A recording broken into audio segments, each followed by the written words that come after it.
Assalamualaikum warahmatullahi wabarakatuh.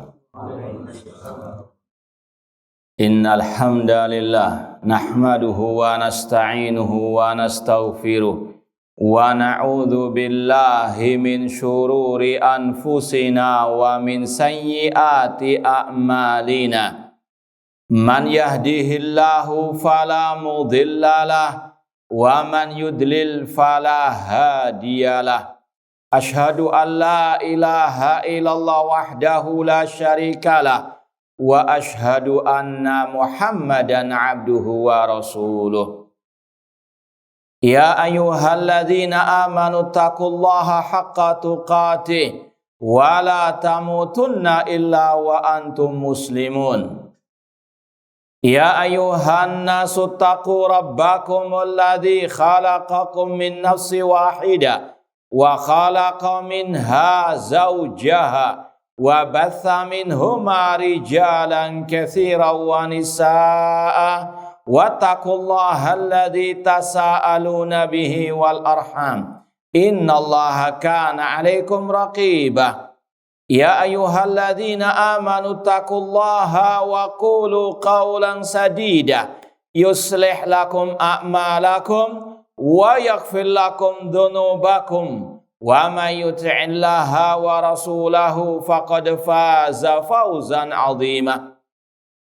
Amma ba'd, fa inna asdaqal hadithi kitabullah wa khairal hadi hadi Muhammadin sallallahu alaihi wasallam wa syarrul umuri muhdatsatuha wa kullu muhdatsatin bid'ah wa kulla bid'atin dhalalah wa kulla dhalalatin finnar.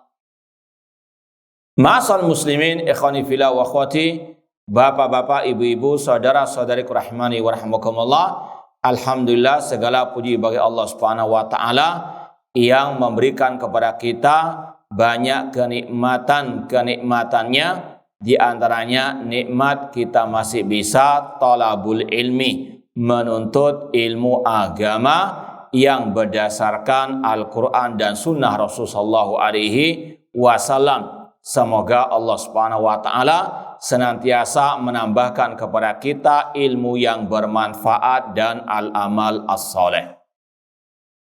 Ma'asal muslimin ikhwani fillah wa akhwati, bapak-bapak, ibu-ibu, saudara-saudariku rahimani wa rahmakumullah, kita semuanya telah mengetahui bahwasanya tiap hari seorang muslim muslimah tidak pernah lepas dari firman Allah, alhamdulillahi rabbil alamin.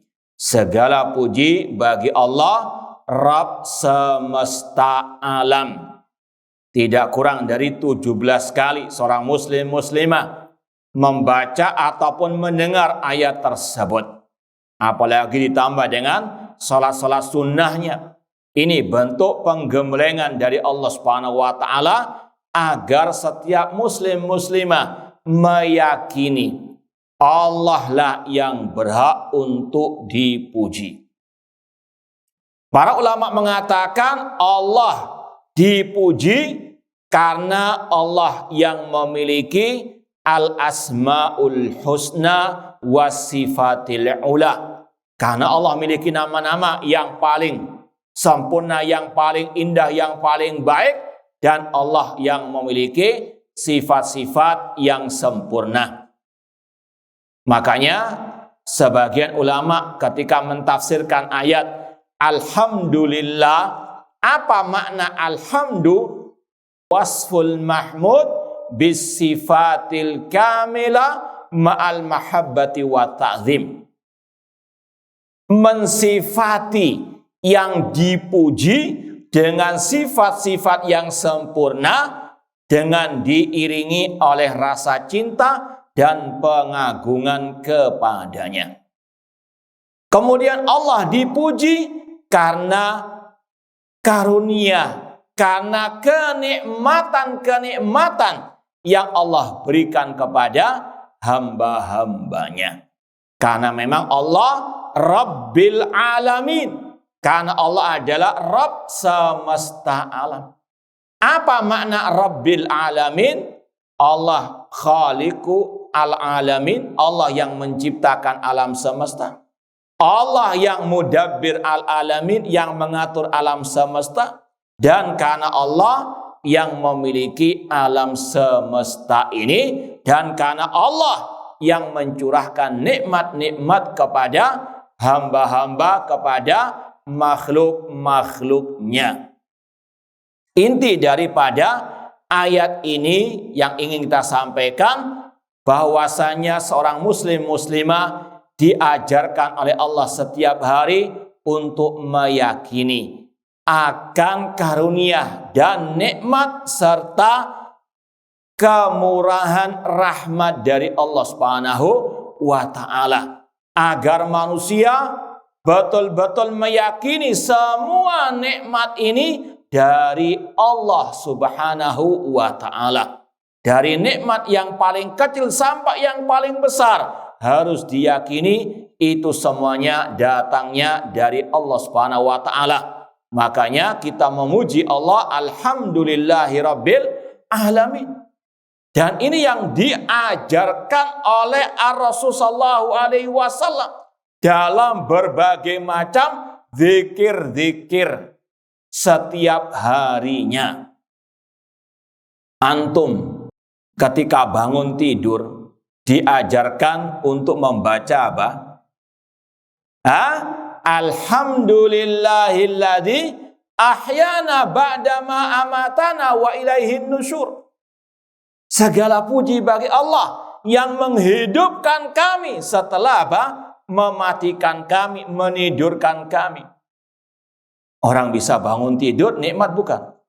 Kalau nggak bisa bangun, naudzubillahi min dzalik, bisa mungkin masuk UGD dulu, luar biasa. Ininya musibah yang akan dia timpa. Namun inilah yang wajib diyakini oleh seorang muslim. Setiap hari diajarkan untuk menyandarkan segala nikmat kepada Allah. Bangun tidur adalah nikmat. Maka apa? Menyandarkan nikmat kepada Allah. Alhamdulillah, segala puji bagi Allah yang menghidupkan kami. Kemudian setelah bangun tidur, mungkin berapa saat kemudian sarapan pagi. Selesai makan, apa yang dibaca, yang diajarkan oleh Rasulullah SAW? Alhamdulillahilladzi at'amani hadza wa razaqani min ghairi haulin minni wala quwwah. Segala puji bagi Allah yang memberi makan diriku. Ini yang wajib dijiwai, diyakini oleh seorang muslim muslimah. Anda bisa makan, kita bisa makan, meskipun hanya ala kadarnya. Ini semua nikmat dari Allah Subhanahu wa ta'ala. Apalagi kalau antum renungkan sekarang, saudara-saudara kita di Gaza sana, bagaimana mungkin di antara mereka banyak yang kelaparan. Ini yang wajib untuk antum syukuri, nikmat dari Allah Subhanahu wa ta'ala. Ya, semoga Allah Subhanahu wa ta'ala menolong saudara-saudara kita di Palestina sana, menyelamatkan yang masih hidup, merahmati yang telah meninggal dunia, dan semoga Allah menghancurkan orang-orang al-Yahud, a'da'il Islam wal muslimin. Intinya, ini yang wajib diyakini oleh seorang muslim muslimah. Dia bisa makan, bisa minum, itu nikmat dari Allah. Setelah dia yakini, wa ma bikum min nikmatin fa min Allah, tidaklah nikmat yang kalian peroleh kecuali dari Allah Subhanahu wa ta'ala. Maka dia memuji Allah, alhamdulillahilladzi at'amani hadza wa razaqani min ghairi haulin minni wala quwwah. Demikian pula ketika dia memakai baju. Ada yang hafal zikirnya? Memakai baju yang lama. Apa zikirnya? Nggak pernah pakai baju. Ini tiap hari berapa kali antum ganti baju? Apa zikirnya? Sebetulnya mirip dengan tadi. Alhamdulillahilladzi kasani hadza tsauba wa razaqani min ghairi haulin minni wala quwwah. Segala puji bagi Allah yang memberikan aku baju ini. Ini kalau baju lama, tetap bersyukur kepada Allah Subhanahu wa ta'ala. Nikmat dari Allah. Antum juga bisa bayangkan saudara kita yang di sana. Mungkin tidak pernah ganti baju karena dia lari dari peperangan, hanya pakai satu baju saja. Antum tiap hari mungkin bisa 5 sampai lebih dari itu ganti baju. Apa zikirnya? Ini ladang pahala. Ini bentuk bersyukur kepada Allah Subhanahu wa taala. Dan ini juga bentuk bertakwa kepada Allah. Sebagaimana firman Allah, ya ayyuhalladzina amanu taqullaha haqqa tuqatih.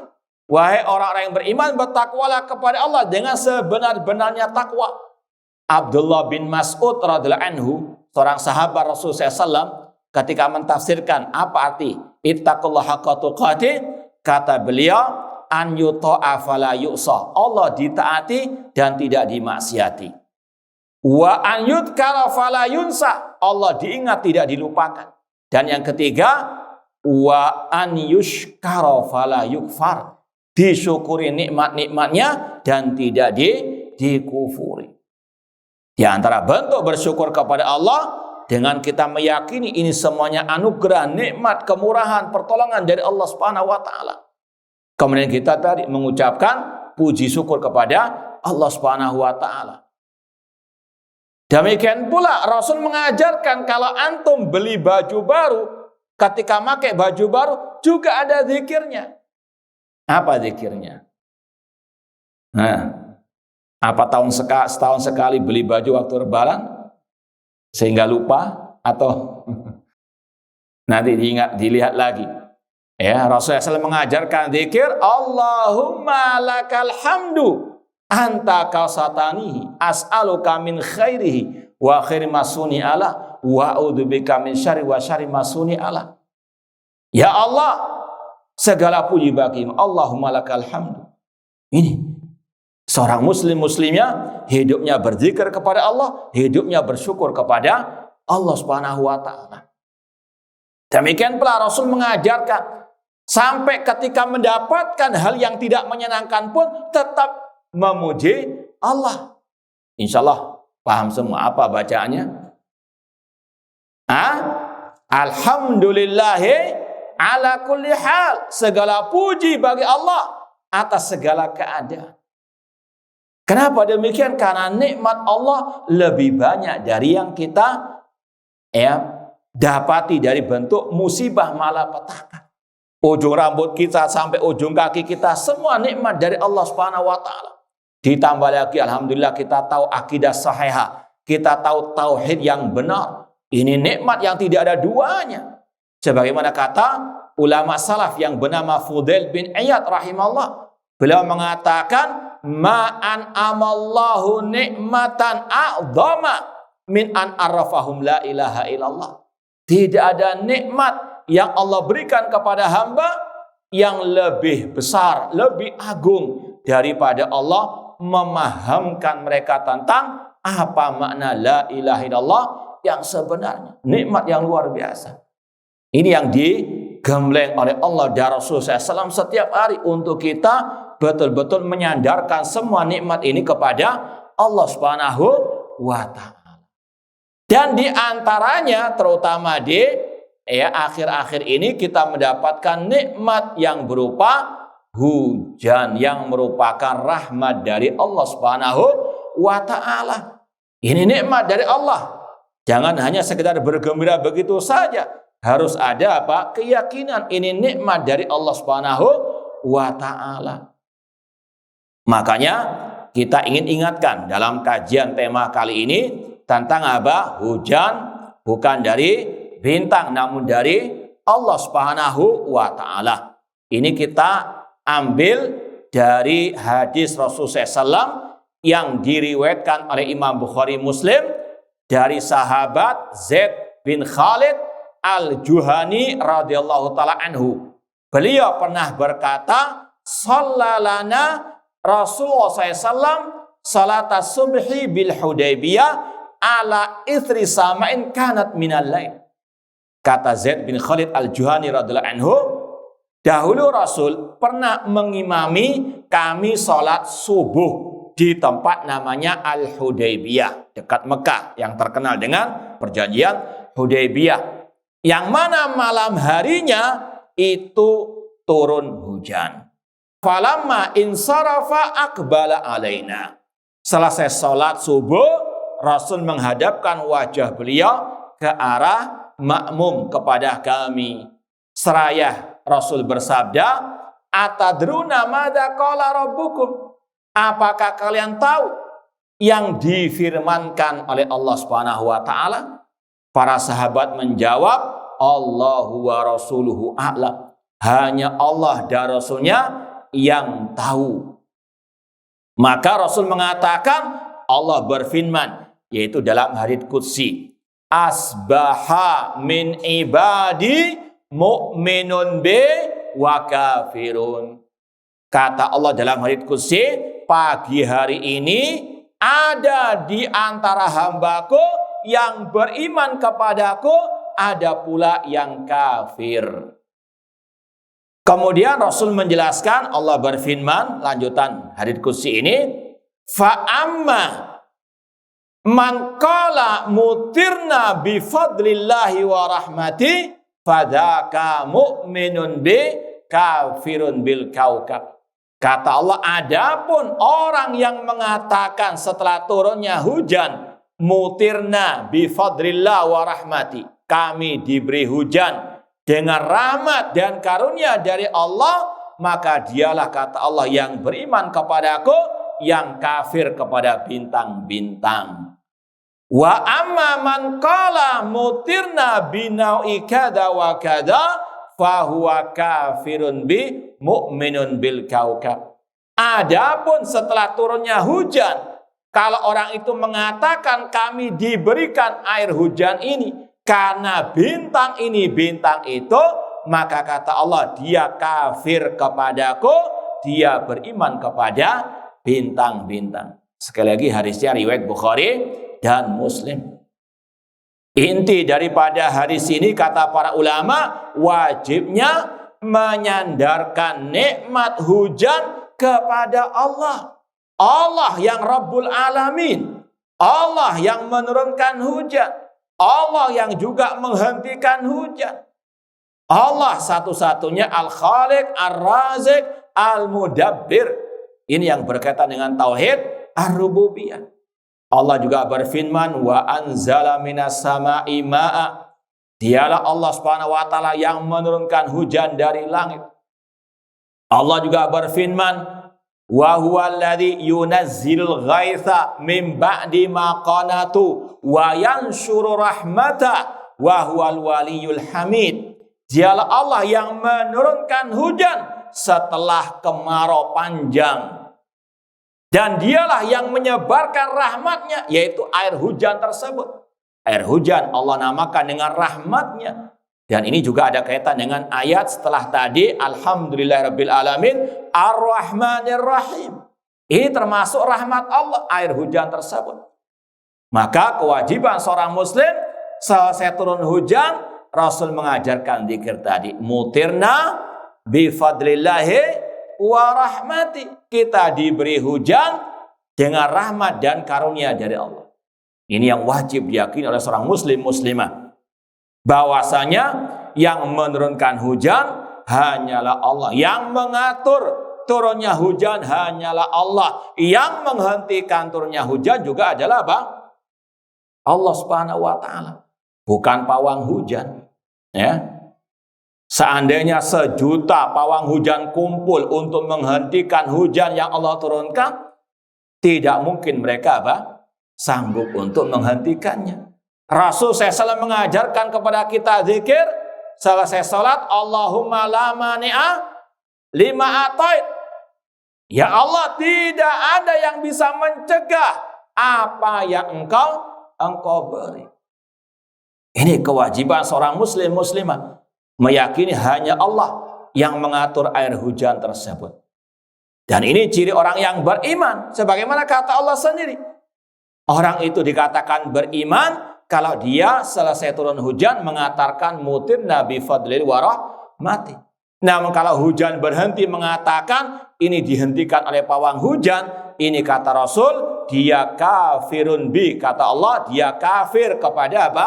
Allah beriman kepada pawang hujan tersebut. Sebagaimana juga kata-kata dalam hadis tadi, selesai turun hujan mengatakan hujan diturunkan karena bintang itu, kata Allah, orang itu kafir kepada Allah dan beriman kepada bintang-bintang tersebut.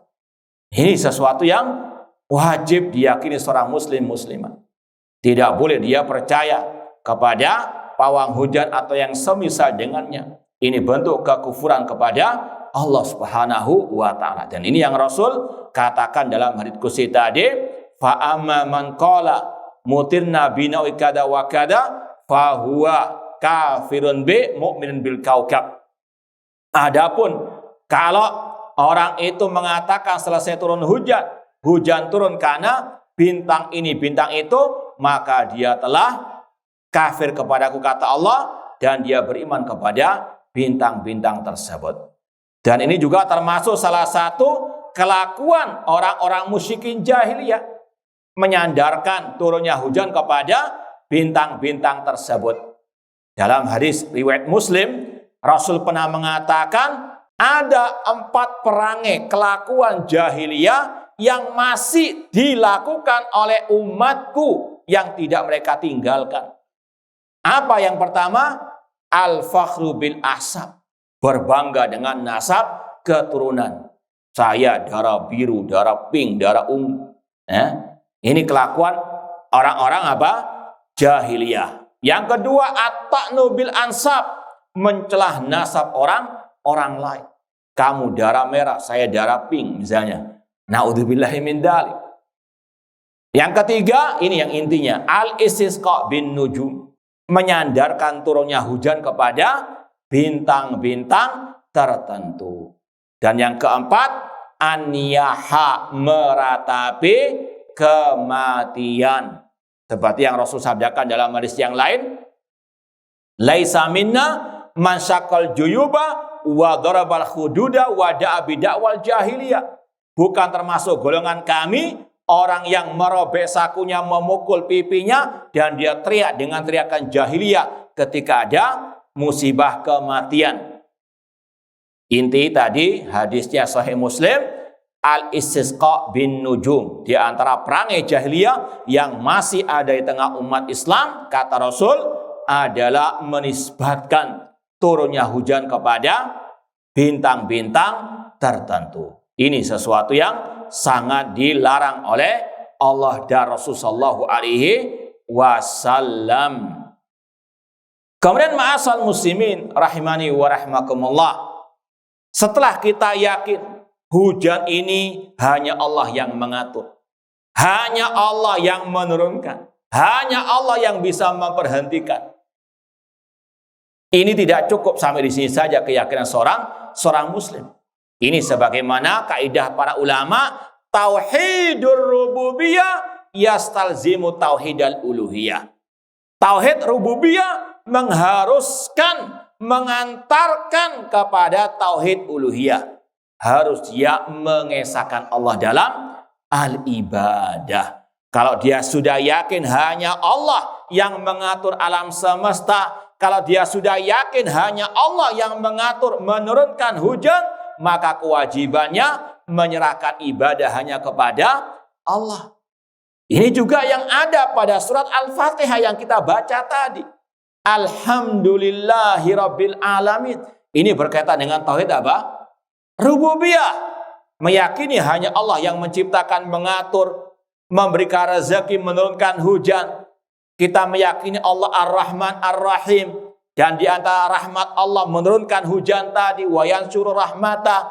Kemudian kita meyakini Allah Maliki Yaumiddin, yang menguasai hari kiamat. Ini berkaitan dengan tauhid rububiyah, tauhid asma wa sifat. Lalu apa ujung-ujungnya? Iyyaka na'budu wa iyyaka nasta'in. Hanya kepada Engkau lah ya Allah kami beribadah, dan hanya kepada Engkau lah ya Allah kami memohon pertolongan. Dan ini yang juga Allah firmankan dalam surat Al-Baqarah ayat 21 sampai 22.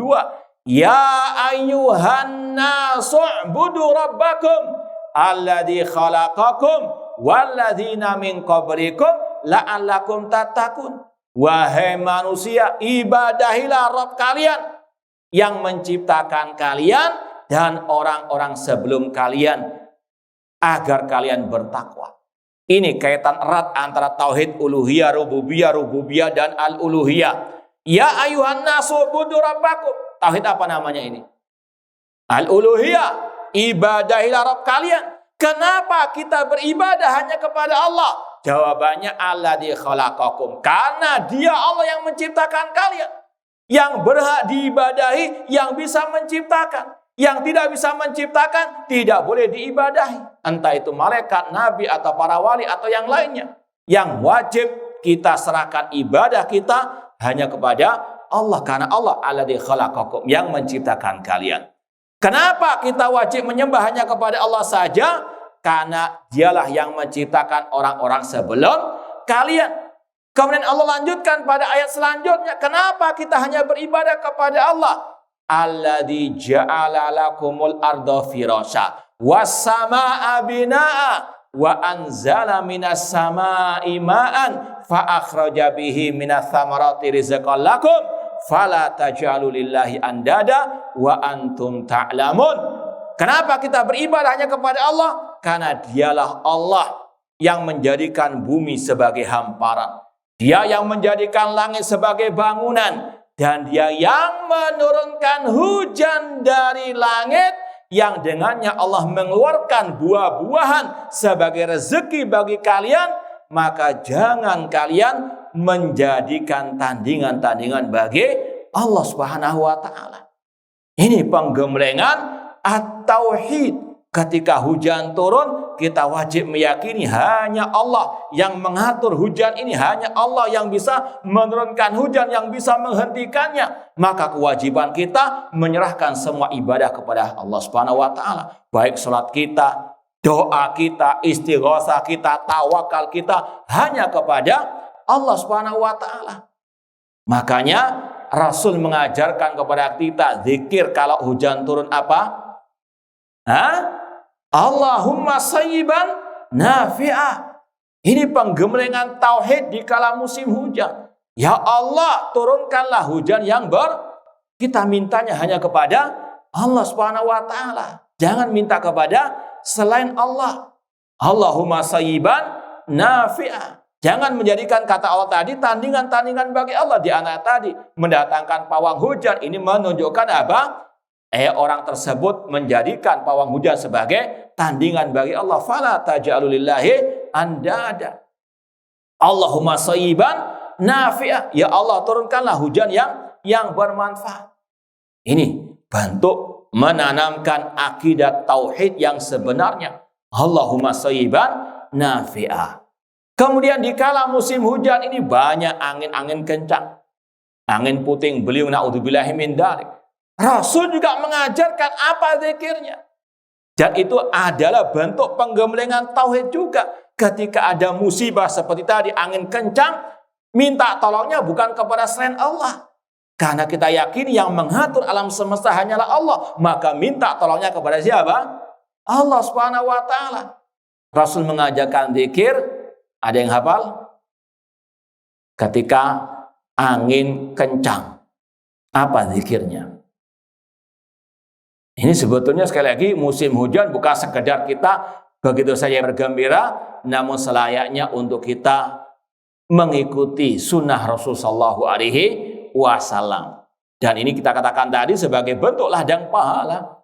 Ada hujan turun kita berzikir, hujan selesai turunnya kita berzikir, ada angin kencang kita berzikir, berdoa kepada Allah Subhanahu wa ta'ala. Apa zikirnya, apa doanya? Kalau ada angin kencang, tidak ada yang tahu. Baik, nanti di murajaah lagi. Rasul mengajarkan zikir, Allahumma inni as'aluka khairaha wa khaira ma ursilat bihi. Kalau ada yang lebih panjangnya, wa khaira ma fiha wa khaira ma ursilat bihi. Ya Allah, aku mohon kebaikan dari angin ini dan kebaikan yang ada di dalamnya, dan kebaikan dari pengaruh angin ini. Ini minta kebaikan kepada Allah, karena Allah yang mengirim angin tersebut, Allah yang mengatur angin tersebut. Minta tolongnya kepada Allah. Wa a'udzu bika min syarriha wa syarri ma fiha wa syarri ma ursilat bihi.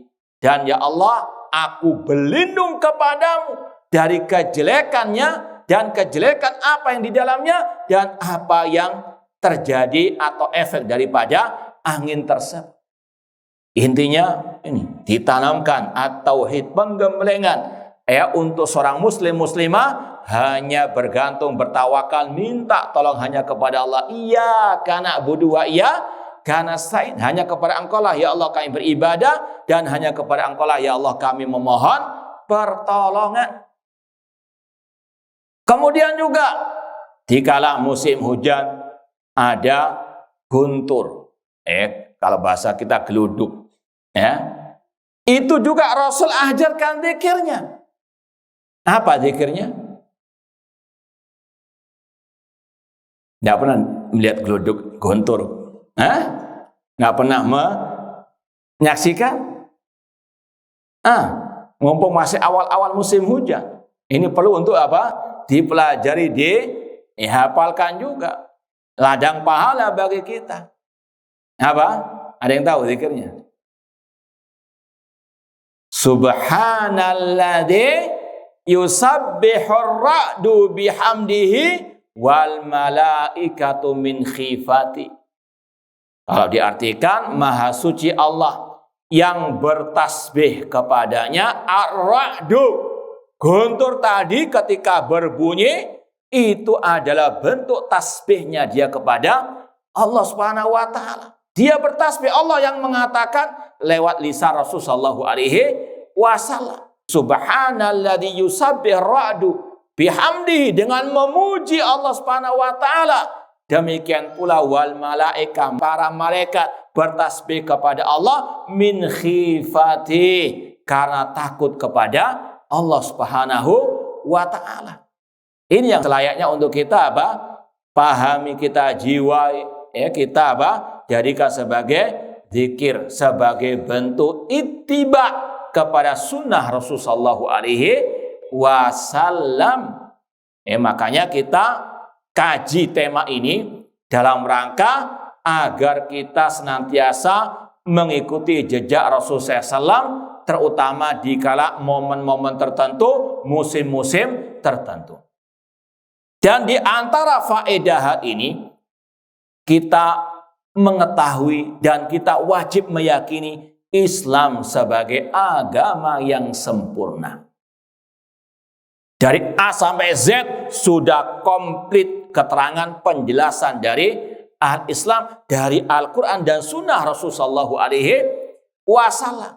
Rasul telah mengajarkan segala bentuk zikir kepada kita. Ini saja masih banyak kita belum apa? Lakukan, laksanakan, praktekkan, bahkan kita pun banyak yang paham. Maka cukup bagi kita apa yang diajarkan oleh siapa? Ar-Rasul sallallahu alaihi wasallam. Tidak usah ngarang-ngarang yang baru lagi. Karena apa? Yang sudah ada cukup bagi kita untuk kita bisa meraih kebahagiaan, kemuliaan, kebaikan fid dunya wal akhirah. Ittabi'u wa la tabtadi. Ikut yang sudah ada, jangan apa ngarang-ngarang yang baru lagi. Sekali lagi, yang sudah ada saja banyak yang belum kita praktekkan. Ngapain kita apa? Membuat inovasi zikir ibadah yang baru. Na'udzubillahi min dzalik. Maka ikhwani fillah wa akhwati rahimani wa rahmakumullah, musim hujan seperti ini ladang pahala bagi kita. Demikian pula sebagai bentuk penanaman akidah tauhid kepada diri kita dengan kita mengikuti apa yang diajarkan oleh Rasul sallallahu alaihi wasallam. Kemudian di antara yang perlu kita sampaikan di pembahasan ini berkaitan dengan masalah hujan, di antara akidah yang wajib kita yakini bahwa tidak ada yang tahu kapan turunnya hujan dengan pasti kecuali Allah Subhanahu wa taala. Ini juga termasuk bentuk penggemblengan tauhid asma wa sifat. Hanya Allah alimul ghaibi wasyahadah. Dialah yang tahu yang gaib. Di antara yang gaib, kapan kepastian turunnya apa? hujan. Allah berfirman di akhir surat Luqman, innallaha indahu ilmus sa'ah wa yunazzilul ghaitha wa ya'lamu ma fil arham wa ma tadri nafsum madza taksibu ghadan wa ma tadri nafsun bi ayyi ardin tamut. Sesungguhnya Allah lah yang memiliki ilmu kapan datangnya hari kiamat. Dan yang kedua, hanya Allah yang tahu kapan turunnya hujan. Dan hanya Allah yang tahu perincian janin dalam perut ibunya. Dan yang keempat, tidak ada satu jiwa yang tahu apa yang dia perbuat esok hari. Dan yang kelima, tidak ada satu jiwa pun yang tahu di bumi mana dia akan mati. Dan ini yang juga Rasul tegaskan dalam Sahih Bukhari. Kata Rasul, mafatihul ghaibi khamsun. Perbendaraan yang ghaib ada 5. Yaitu yang tercantum dalam surat Luqman ayat terakhir tadi. Di antaranya kata Rasul, la ya'lamu mata yanzilul mataru ahadun. Tidak ada seorang pun yang tahu kapan turunnya hujan. Lalu bagaimana dengan perakiraan cuaca? Maka dikatakan para ulama, namanya saja perakiraan, bukan kepastian. Itu yang pertama. Yang kedua, bahwasanya perakiraan cuaca ini berkaitan dengan hukum sebab akibat. Bahwasanya hujan turun kebiasaannya. Ada angin sebagaimana kata Allah, ya, bahwasanya sebelum turunnya hujan diiringi oleh angin, dan ini melalui apa? Kajian ilmiah. Ini berkaitan dengan hukum sebab akibat. Kalau kita bisa kiaskan, ini sebagaimana bedanya obat dan jimat. Kalau obat boleh atau tidak boleh? Hah? Boleh. Kenapa kok boleh? Karena ada kajian ilmiah, ada hukum sebab akibat, ada hukum kaitan antara obat dan penyakit melalui apa? Penelitian dan seterusnya. Adapun jimat, nah, kenapa kok haram? Karena tidak ada apa? Hukum sebab akibat. Orang sakit jantung dikasih apa? Batu kali, batu sungai. Apa hubungannya? Nah, ini yang apa? Membedakan antara dua hal tersebut. Kenapa perakiraan cuaca boleh? Karena hukum sebab akibat tadi. Beda dengan dukun yang lihat, oh ini nasibnya. Nah, atau seperti ramalan bintang. Kalau bintangnya Cancer, besok akan disengat piting. Ya. Ini sekali lagi apa? Bedanya antara perakiraan cuaca dengan ramalan apa? Bintang tadi. Maka kata para ulama, tidak ada masalah perakiraan cuaca tersebut karena dibangun berlandaskan hukum sebab akibat, penelitian ilmiah, kajian ilmiah yang bisa apa? Dibuktikan, dijelaskan. Beda dengan ramalan dukun dan sebagainya yang Rasul katakan, man ataka hinan au arrafan fasadaqa bima yaqul faqad kafara bima unzila ala Muhammad. Barang siapa yang mendatangi dukun atau tukang ramal, maka dia telah kafir kepada Al-Quran yang diturunkan kepada Nabi Muhammad SAW. Meskipun dengan catatan tadi, itu segala perakiraan tidak bisa jadikan kepastian, dan selayaknya diiringi dengan kata-kata insya Allah. Menurut perakiraan cuaca, besok atau nanti insya Allah akan turun hujan. Itu yang lebih apa? Lebih tepat. Wallahu ta'ala alam. Ya, ini yang bisa kita sampaikan, kurang lebihnya mohon maaf. Wa jazakumullahu khairan. Aqulu qouli hadza wa akhiru da'wana anil hamdulillahirabbil alamin. Wassalamualaikum warahmatullahi wabarakatuh.